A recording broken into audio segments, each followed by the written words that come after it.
Martin Racing Performance, the most advanced parts on the planet. Oh yeah.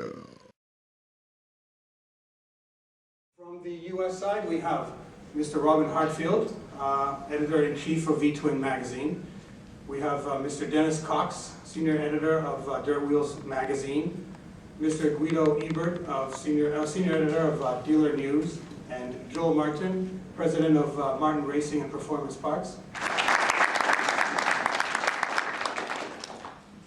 How about them scooters? I'd like to thank Robin for being one of my mentors in the industry. There's so many familiar faces here, from Kimco, TGB, people I've met over the years. I never thought I'd see so many people I've known since I was like 19. It's great.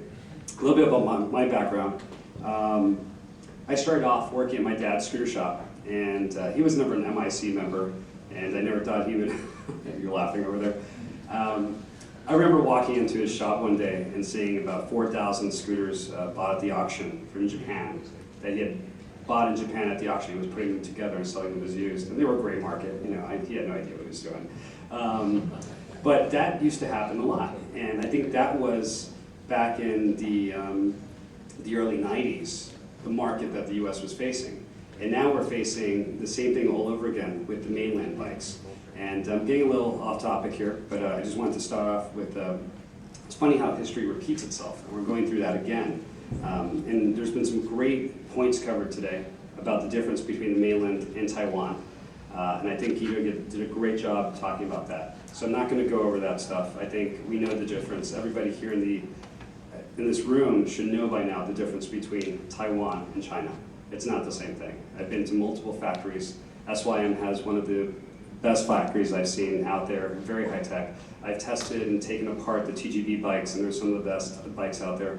And I have a special relationship with Kimco, which is pretty funny, because I was in my early 20s when I was importing Malaguti, and we were Malaguti USA at the point. I was trained and told we have these beautiful Italian bikes. And so I started selling them and marketing them to the dealers. We got the 150cc scooters into the US. And I opened them up, and Robin knows this story. And the first thing we noticed is that inside the 150cc scooter made in Italy was a Kimco engine. So it said it was a success. That's a chance to educate the dealers about the laws and about the fact that you are supposed to get warranty and you are supposed to get parts. It's not whatever 30-day free parts that a lot of these companies are doing. It's just not right for the US dealer. And something I've always done, no matter what I did, whether it's parts or scooters, is always make sure the dealer stays in business. And a lot of the companies have that attitude, is that I just want to sell, and they're not thinking about the dealer, how to keep the dealer in business. And I think the Taiwanese companies, however, do have the right attitude, and if they adapt to that, they can do that standard which I'm talking about. And I think Kimco's achieved that to a certain point. And I know I'm talking about you guys, but it's because I got a couple of figures here from Europe. Spain. A lot of you might have heard about this whole global recession that's going on. Well, Spain has been hit harder than a lot of countries.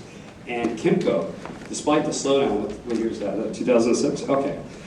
Despite the slowdown, that's 2006. In 2006, they did over 17,000 units in Spain.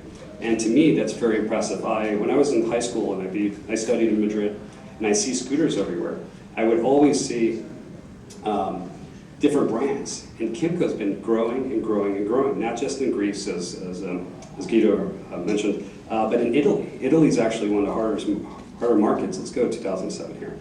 Now, right now, 2007, 2008 have been going down. The sales have been going down. But Kimco's been holding its ground in registrations. And unlike the US, these are public numbers. You can go online, you can get the sales for Germany, the sales for Italy, and you can get the sales for Spain, still leading the pack. And how do they do that? You talk to the dealers over there and said they have a good dealer network, they have parts, they pay warranty. And that's an example that a lot of other companies could try to live up to. And I only picked a few companies to put up here. I didn't put Honda or Aprilia or any of the Piaggio groups. But if you look at Italy and the sales in Italy, I'm only doing it above the 50 that it was a competitive brand. To me, they did the right thing. Again, they hired the right management in Italy. They sold themselves as Honda, because they used to be part of Honda. Same way as Sangyang, SYM. A lot of people don't know this. They used to be part of Honda back in the day. they sold themselves to the Italian dealers as Honda, and they tried to live up to the best of their abilities to the Honda standard. Honda's #1 in Europe, and that's for a reason. And they did a really good job. If you look at it now in Italy, they outsell Malaguti, they outsell a lot of Italian brands out there, and there's brands that used to be big, they're no longer around. And it's in the top 5 is always Kymco. Top 5 selling models, you'll always see Kymco in there. And that's an incredible achievement when you look at the numbers. And some of those same engines I used to import, they're still doing great over there. So I'm pretty excited about that. It's good to see people that I met 10 years ago having success. So you guys have done the same thing in the US, congratulations to you. And I think it's something there's still enough room in the pie, I think, for other companies. I'm excited about what I'm seeing. I'm saying that not just as a parts importer and as a dealer advocate, but I'm saying that as a writer. Again, Robin was one of the guys that pushed me to writing to begin with, so I'm very happy to be here and talking to you guys. But to see that success is a good thing for everybody. There's enough of the pie that the Taiwanese companies can grab more of that because they're doing the right thing. I think a lot of dealers and a lot of those numbers that are not being reported, you might even call them gray market again, are the companies that sell direct by the container to the US dealer. In Puerto Rico, I saw the same thing about 3 years ago. They're selling to pharmacies and gas stations, and they flood the market. They absolutely flood the market. They destroy customer confidence.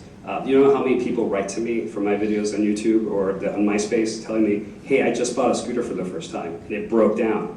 And you feel so bad when you hear an 18-year-old kid in college, he only has $1,000. He doesn't have a lot of money. And his scooter broke down, and there's no warranty, there's no parts, there's no support, and you have to tell him, hey, tough luck. Sorry, that company's out of business, or they don't care about you. It's a very bad thing because it affects everybody in this room. Some of you might have known that I make guest appearances on a really cool TV show called Too Extreme TV. I'm the scooter maven that comes out and does the comments on new scooters. We've done a couple of bikes, we've upgraded them. There's something we're doing right now this summer that's great. It's going to be, I think it's 50 million homes, is it? 131. 131. Wow, they've really upped the distribution on the TV show. It's great this year. And we have 2 episodes coming out with the Kymco 500cc. And I think a little preview, 150 million homes see this program, and it's on rotation, and they see it over and over again. They start putting that branding into the name recognition, Kymco, Kymco, Kymco. And that's what we have to do. We have to support the industry trades, whether it's MIC reports, education for the consumers, or even Scoot Magazine, which unfortunately Josh Rogers, the editor, couldn't be here today. It's one of the ways that we can educate the mission: take the already awesome Kymco exciting 500 scooter and create a monster of speed.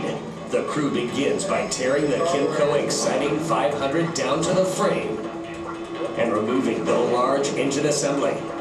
It will be shipped to Scott Fisher of Powell, who will manufacture a list of performance parts put together by Too Extreme for this build.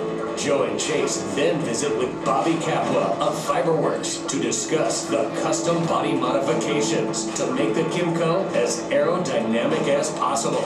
I just want to go back to that branding. I think that there's a lot of good things happening when it comes to Taiwanese importers. And I think you just have to focus on the brand. Never forget about the branding. There's been a couple of success stories in the US I forgot to mention, like PGO that's done an incredible job in the US of branding. And you have to acknowledge that because this is their #1 market in the world.